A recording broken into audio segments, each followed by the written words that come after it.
Hi everyone.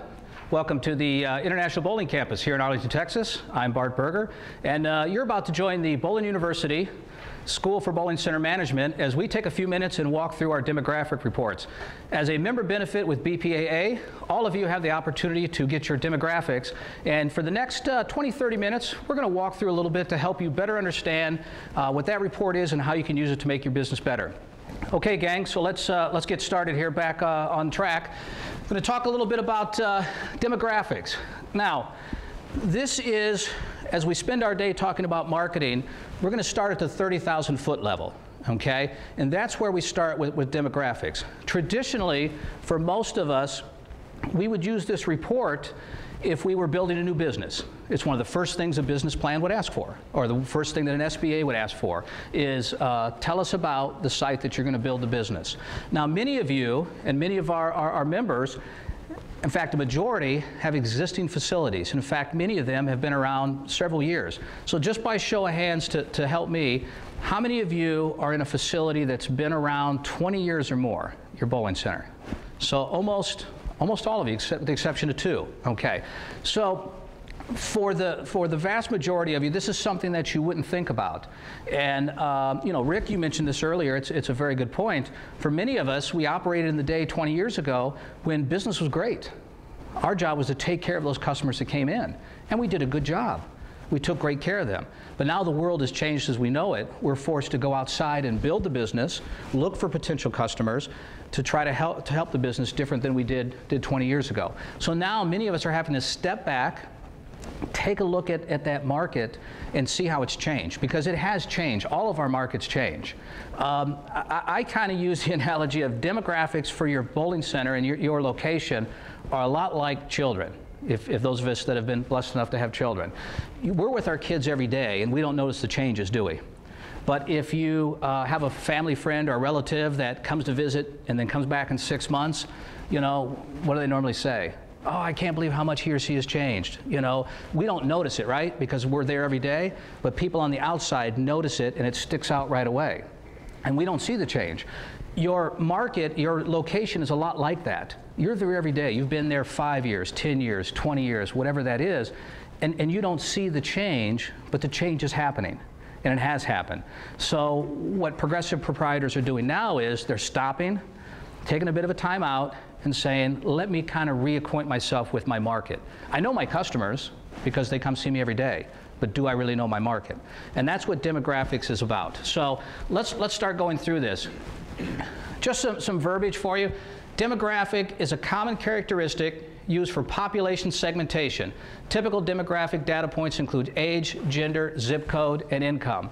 And this is primarily gathered through the Census Bureau. I mean, the census gathers this data, and then companies like the one we use compile this data for you to be able to use to make your business better. Demographics identify groups of people in your market. In contrast, your center's bowlers database, which we'll talk a whole lot about later today, identifies the characteristics of individual bowlers. It's a very important point. We're at 30,000 feet with your bowling center. We're looking at your total market. It may or may not reflect your customer base. Your database that you have, whatever type of database you have, that is your customers. Okay, so you know a lot about them, but that's your customer database. So 2 very different things. So we're going to start up here at a macro view, and we're going to look at your business. And remember, we didn't have to do this 10 years ago. We didn't have to do it because there was enough demand for our product that we just took great care of them as they came in. So why are demographics important to your location, your business? Number 1, they help you identify customer opportunities. They also help you refine marketing programs. For many of us now, this is a key one. It helps us design or redesign your physical layout. We are doing things today, and I know some of your organizations are, some of your centers are doing things that 10 years ago would have been blasphemous, taking out lanes. You know, because 10 years ago we were in the bowling business. Why would you take out lanes? That just intuitively didn't make sense 10 years ago. But now, as our markets have changed, we can't pick up the physical plant and move it. okay? But we can redesign what's in the physical plant. So this is an incredible tool for you if you're considering, should I take out 6 lanes and put in some laser tag? Should I take out 8 lanes and expand my game room? Should I redesign those 6 or 8 lanes to be more of a boutique? Area. And those are questions that, while they might feel good and they might feel like the right things to do, the data will tell you whether or not you should do that, whether or not your market will support it. It helps you develop and refine products. And while it's not a part of this session we're going to talk about today in marketing, I will tell you that this can help you with the employees you hire. Okay? Many times I go into centers as I visit locations around the country, and because they've been there so long and they haven't taken a fresh look at the market, your workforce may not match your market.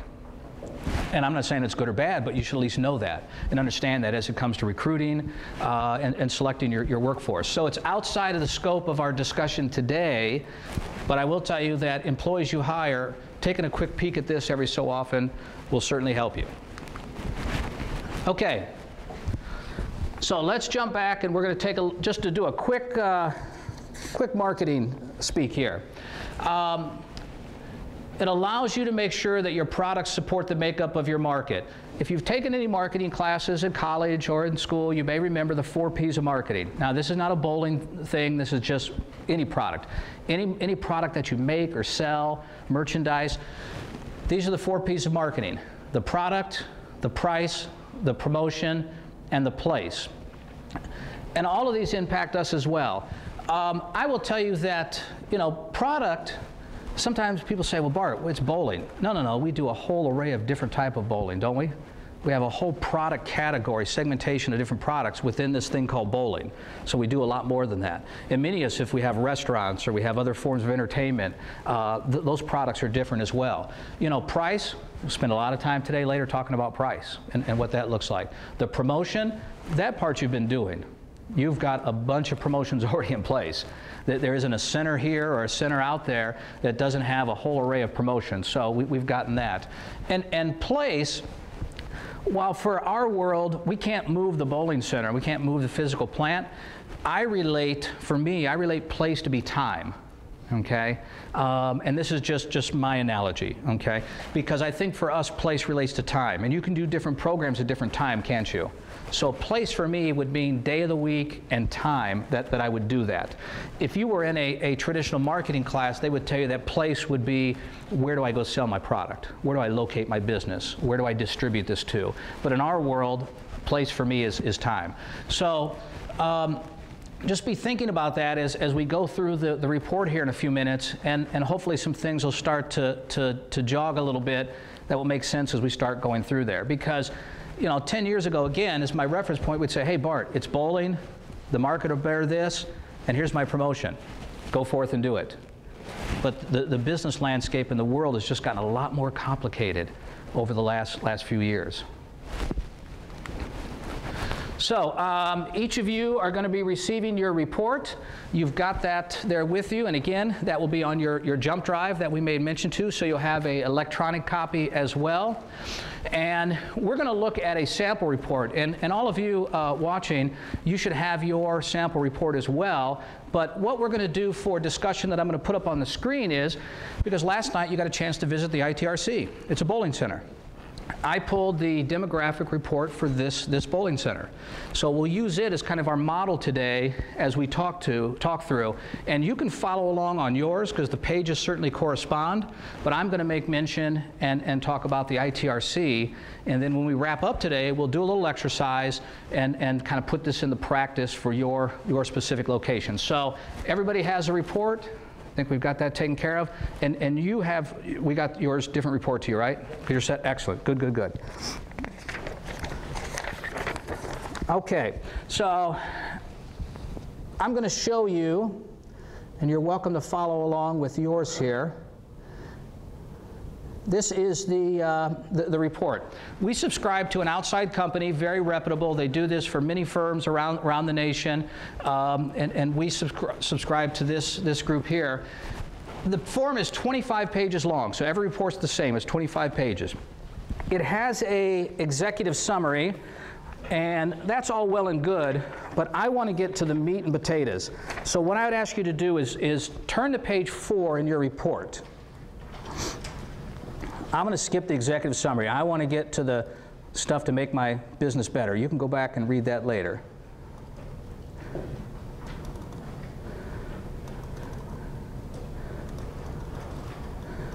And what you may want to do, and you're welcome to, well, yours is stapled together, but you'll see the heading there at the bottom of page 4. The report is broken up into 3, 5, and 10-mile rings. Okay, everybody see that on your report? Or you're welcome to follow along up here. We pull a 3-mile ring, a 5-mile ring, a 10-mile ring, and then whatever county your business is located in.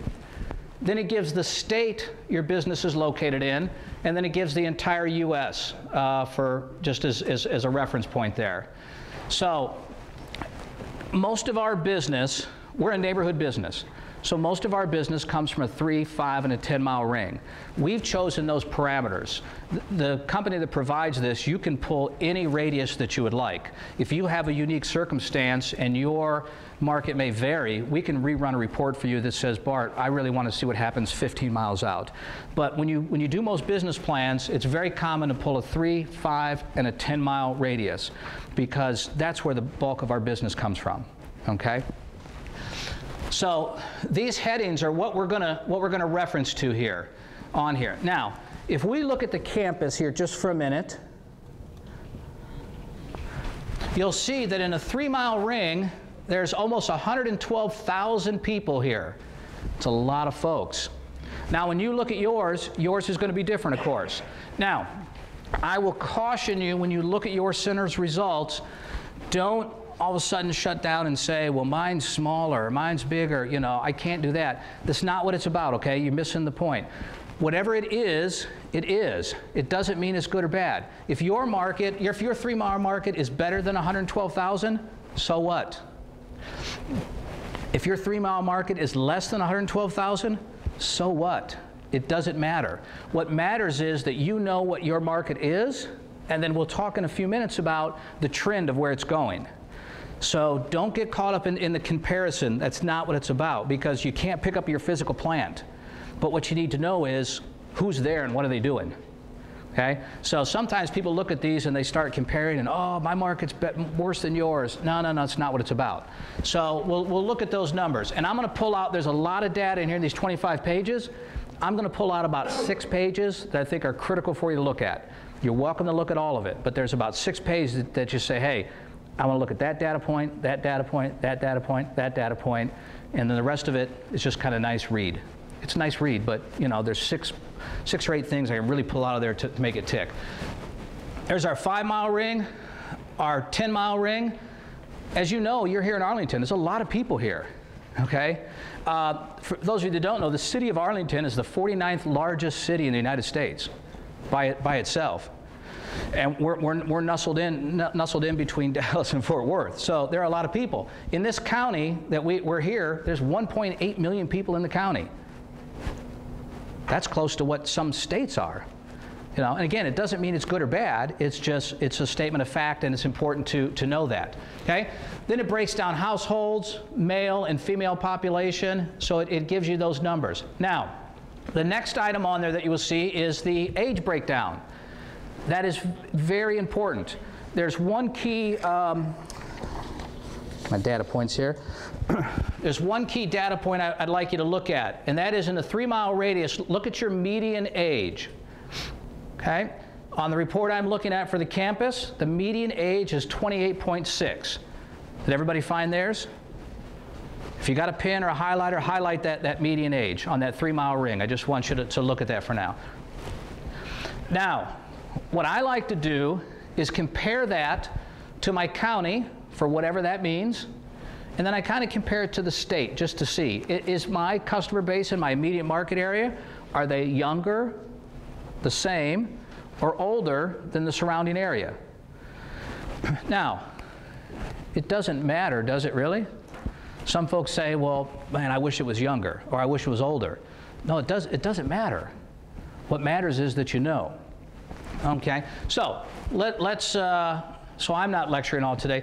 If we're in Arlington here, and we can see that 28.6, but yet the county is 33, statistically, that is huge. That almost 5 years, that's a big, big gap. So if I'm developing products for the ITRC, what type of products would I want to look for? What type of products would I want to consider? Smartphone, yeah. Now, okay, Jack, I like that. Why would I want to consider a smartphone? Because of their age. Yeah, right? So I'm going to develop products and offerings. If I'm at the ITRC, I might be scratching my head saying, I don't have any senior leagues. What's wrong? What's wrong with Bart's senior program? He didn't have any senior leagues. Well, maybe my market doesn't support that. And this is, and you know this, you've been in the business, as you visit with folks, you know, the old saying that not everything works in every market. You can take a great promotion, and if we did it in all 12 of your centers, it wouldn't work in every one, would it? And that's not necessarily because, you know, one person can execute and the other person can't. Assuming all things equal and assuming the same level of execution, if we did a program, the chances of it working in all 12 markets are small because of things like this, because of your demographics. But we just haven't really taken the time to really look and understand. What we did 10 years ago is we scrapped it and went on something else. We just said, well, heck, that didn't work, let's go do something else, which is not bad, but now time is so limited and we're so stretched and we're doing so much, this can help us out of the gate maybe keep from making some of those mistakes. Does that kind of make sense as you look at that? So one might say, boy, that 28.6 is great. And I would come back and say, why? Why is it great? Whatever it is, it can be great if you make it great based on the products that you deliver. So I like looking at this age, just as an idea.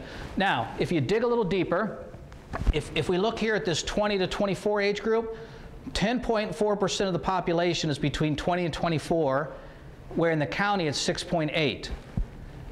My next age group, 25 to 34, 18.6 versus a county of 14.4. So this is a very young demographic market, right? So Jack, to your point about social media and smartphones, you know, if I lived in a market that had an older clientele, maybe that's not the method I would use. Maybe it is, maybe it isn't. But it gets you thinking about that as you visit with your team and ask those questions. Now, if you'll scroll down and look at the next category, there is housing units. This is another critical one to look at. If you look at this market, if we look at owner-occupied housing, it's 28% in the immediate market area, with the county being 58%. But look how it jumps up in the 10-mile ring on the outskirts of my market, 50%. And then look at the renter. So, to me, in this area, it kind of makes sense. Young, probably just starting their careers. They renting, not many homeowners in the area. Now, to me that doesn't matter. Doesn't mean it's good or bad, but it just helps me do my products. If I was beating my head against the wall trying to do neighborhood leagues in this market area, I probably am going to waste a lot of time, effort, and energy, aren't I? Because my market just doesn't have, if you look around here and you see all that there is, you just don't have a lot of housing development.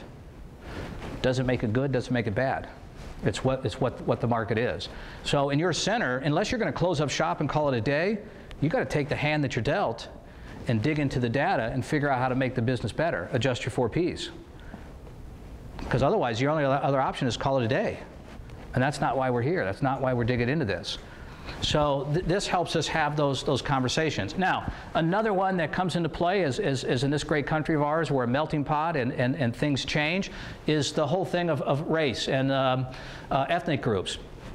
This one is a caution. You may want to make a little note on here because this sometimes confuses folks. These categories here, if you add up all these categories, that will come to 100%. You'll notice they ask American Indian, Asian, African American, Hawaiian, white, other, multi-race. The census does not ask the question in that grouping about Hispanic. So these numbers here, you might want to make a little side note, all add up to 100. Okay, and then you can dig into that. The question that gets asked in today's environment because of the increase in the Hispanic population is the next question that asks, do you have any Hispanic ethnicity? And you can see the number there. Or are you of non? Because in today's complicated world we live in, many folks could check many boxes. It's not as clean as just checking one box. So what I like to look at is both of these, understanding the difference between the two groups, okay? Now, in this market area, 46.2% of my 3-mile ring has Hispanic, is identified themselves as Hispanic, compared to a national average of 16.9%, compared to a county average of 27.3%. Gang, race is one of the most critical factors you can look at. You have to know your market. If I'm in this market and I don't have some sensitivity and some understanding of the Hispanic culture and having products for them, then I'm in deep trouble. And it doesn't mean that it's good or bad. It's not about that. It means it's understanding what's in your marketplace. Now, my friends that are here from Maine, look at your report, if you would. What's your percent of Hispanic population? 2.1%. 2.1%. Not good, not bad, but it is what it is, so you know that. So if Scott is all excited about this program I'm sharing with him, this quinceañera, about what a great idea that is, and Scott goes back and, when do you think he's going to throw one of those? Donna's laughing. Never. Okay. Is it a bad program? No. Now, Scott may not even know what a quinceañera is. Okay. But those of us that have a market in the Hispanic culture, we know that that's one of the most important days in a young lady's Hispanic life, turning 15. And thousands of dollars are there to be made. Because during that day, mom and dad throw all disregard out to budget and revenue, and they hand you a credit card and say, make this day special. And money is no object. Okay? So understanding that is critical. Now, I took a peek, and I'm learning some of the areas. I mean, it makes intuitively, it kind of makes sense in Maine, not quite as much diversity. Doesn't mean anything other than it is what it is. Rick, I was surprised when I looked at your market. You had a much higher influx in your immediate area of Hispanics, more so than even the state.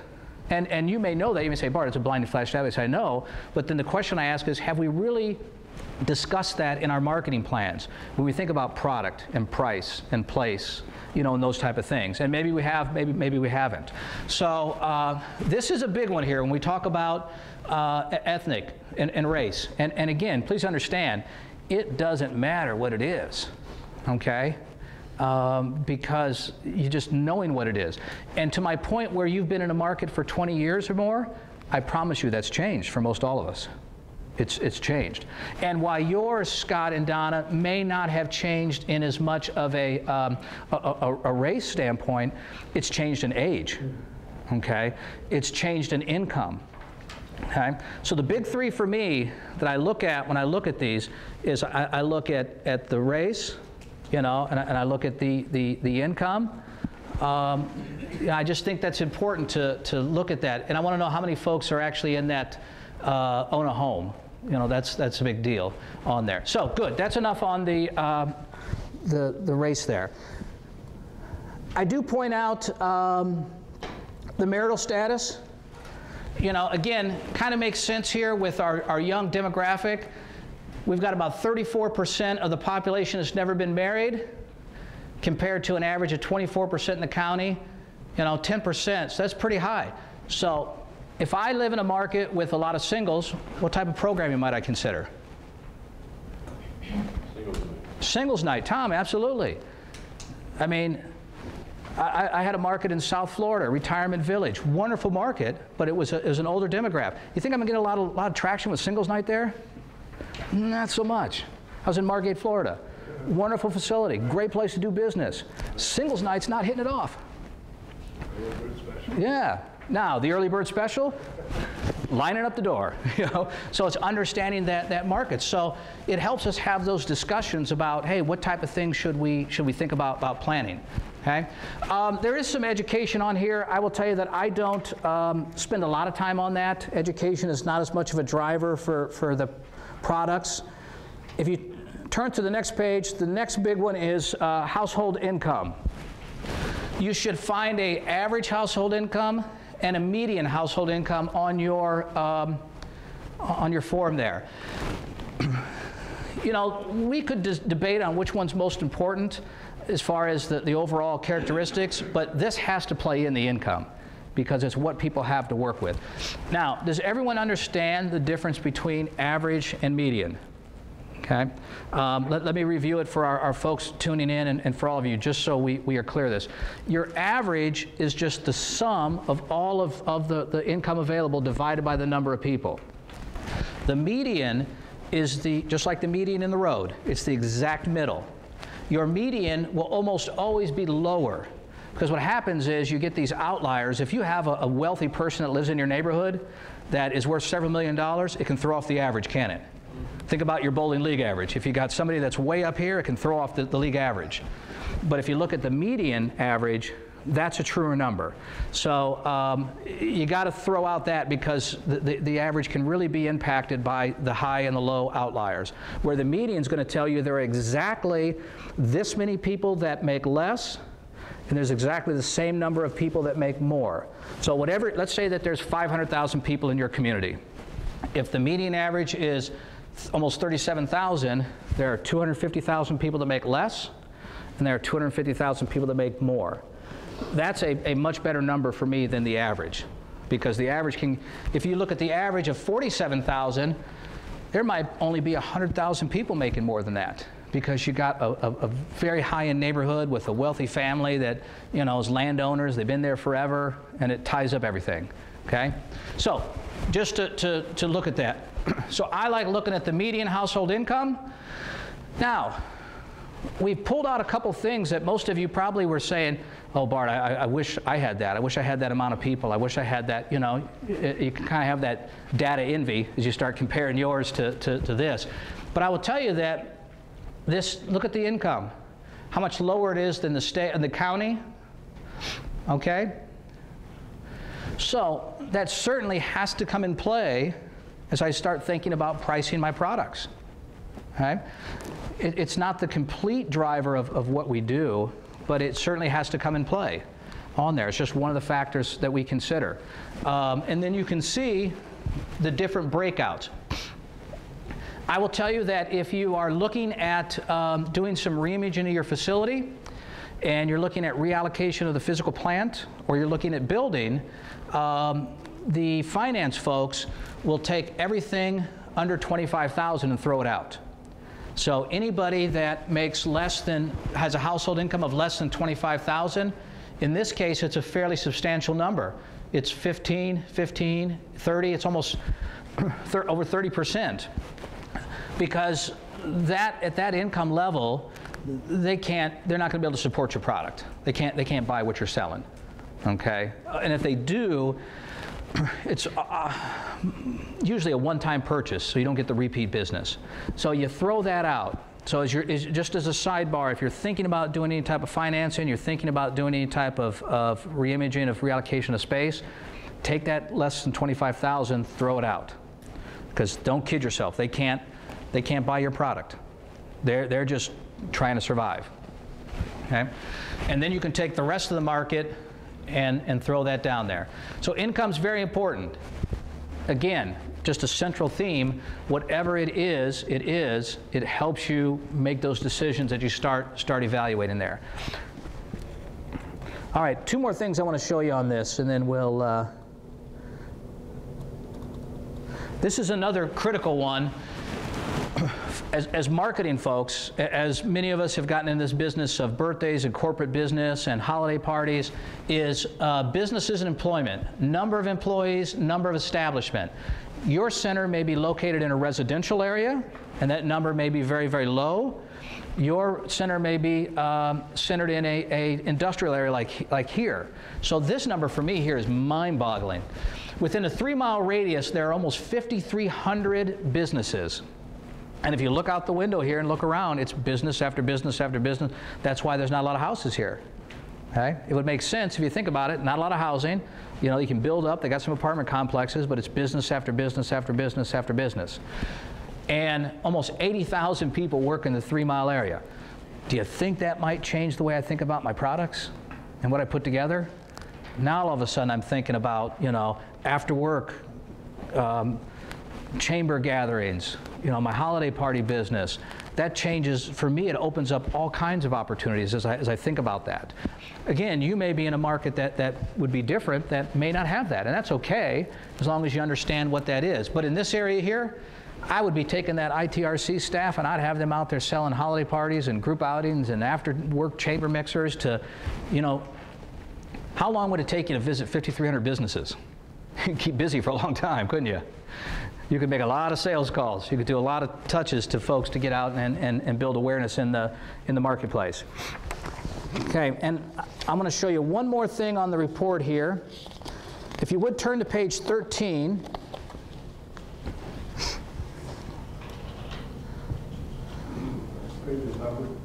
No, you've got to do the whole math this morning. No. Give me a clue.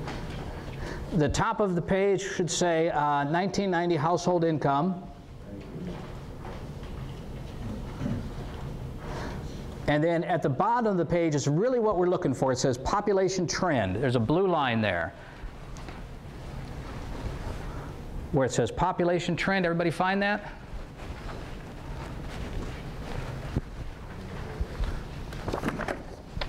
Or you can count to 13, whichever is easier for you. I want to make sure everybody has that. It says population trend. Again, why there is a lot of great data in here, and we don't have time today, and it's not the purpose or the scope of today to recite all of that to you. You're welcome to look at that on your own and really digest it. And it's not about that information is not good. We just have a short time and a lot of things to cover. The other part of that, once you understand what your current status is, when you look at number of businesses, the race and the income and the age and those type of things, what I want to know is what's the trend? Is my area growing? Is it shrinking? And then each of those areas I've identified as key drivers, how's it performing? So the next series of pages in your report gives you trend, and it goes from the change from 1990 to 2000, because the 2000 trend is not in there yet on the reports. It'll probably be even another year before that's out. And then it will give you the forecasted change from 2011 to 2016. So it tells you how your area's been changing, and then they give a predictive model of what they think's ahead for the future, okay? Because not only do I want to know where I am today, but how has that changed? Am I in an aging market? Am I in a growing market? Am I in a market that's losing folks? We had a school here recently, look, there was only one state in the union that lost population in the last census, and that unfortunately was the state of Michigan. I think we all know they've had some difficult times with automotive industry and so on and so forth. So they've had, in some areas within the state of Michigan, they've had places that have lost population. That hasn't happened in most areas. I would say in almost all of your areas, your population trend has been growing. Maybe the exception of Maine. You might have small growth, probably a small growth. So you've had some shrinkage in there. And again, it's not about woe is us and that's terrible. We'd love for it to grow, but identifying that helps you in your product design and your marketing, so you can understand that. So I love this trend data, understanding the growth pattern and understanding because historically where it's been. Because remember, if we're in that 20-year mark, we can look 90 to 2000. We could even do a manual comparison to 2010. It's on there for us. It's just there's so much data in here. The analysts only get to it every so often. But then I like this change number, how it's projected to grow, or in some rare cases projected to shrink. Okay. So there is a tremendous amount of information in that report. My hope is that this gives you a little insight from a macro view. Now we have to be careful, because understanding this is just one piece to the overall puzzle. Okay? We don't let these things drive our policy. We don't let them drive our products. We don't let them drive our pricing, but we have to consider them when we're packaging this together. From here, we spend the rest of the day drilling down until we get down to the unit level and building those programs. But you start up here at 30,000 feet. You understand the physical plan and the market where you're at, and then from there, you use that to build the marketing plan and the business there. So I think I've got one slide left.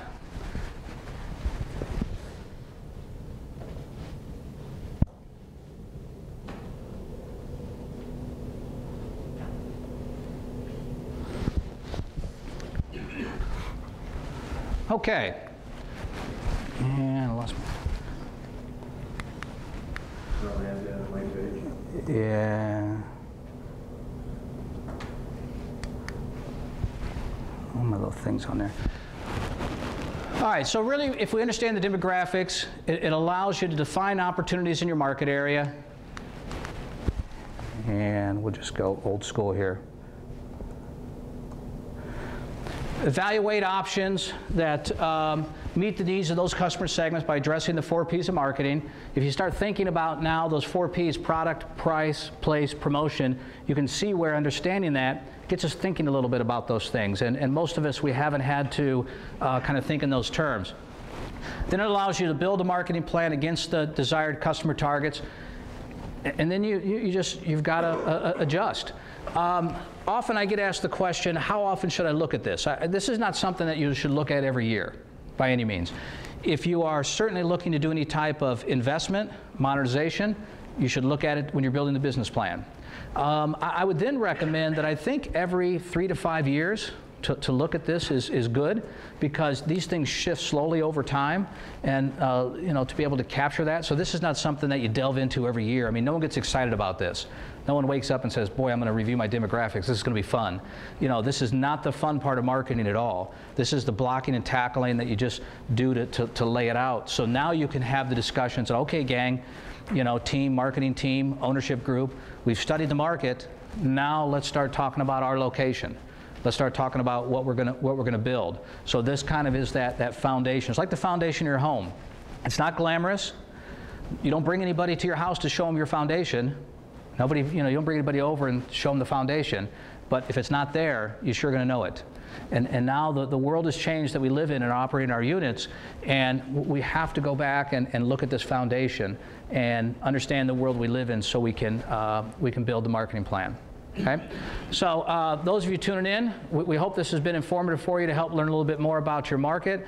Of course, at any time, if you have any questions, you're welcome to give us a call here at the BPAA, or my email address is bart, B-A-R-T, @bpaa.com. Good selling.